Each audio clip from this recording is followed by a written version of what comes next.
Dans cette vidéo, je vais vous en apprendre davantage sur les attributs TM et sur la manière de les incorporer dans les programmes démilitarisés.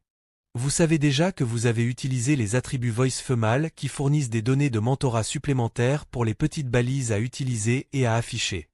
L'exemple que j'ai utilisé dans la dernière vidéo est la balise image que j'ai utilisée pour sourcer la balise image. Pour donner à cette balise image une image à afficher. Maintenant dit que j'ai déjà utilisé cet exemple. Utilisons un autre exemple. Créons un lien en utilisant la balise et l'attribut référence.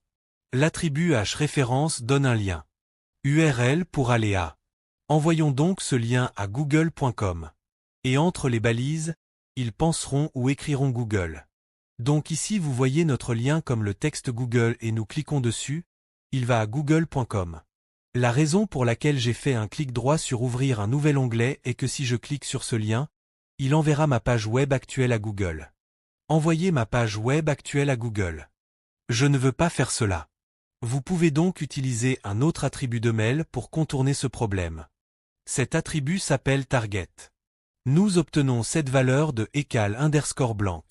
Maintenant, lorsque je clique sur ce lien, il s'ouvre dans un nouvel onglet, ce qui est idéal si vous voulez que votre site web reste ouvert. Lorsqu'un utilisateur clique sur un autre lien. Dans cette vidéo, vous en apprendrez plus sur les attributs que vous connaissez et sur la manière de les incorporer dans les balises de mail existantes que vous connaissez déjà et que vous avez déjà utilisées. Existantes que vous connaissez déjà et que vous avez déjà utilisées. Dans la prochaine vidéo, je vous apprendrai tout sur les classes et sur la manière d'utiliser et d'organiser.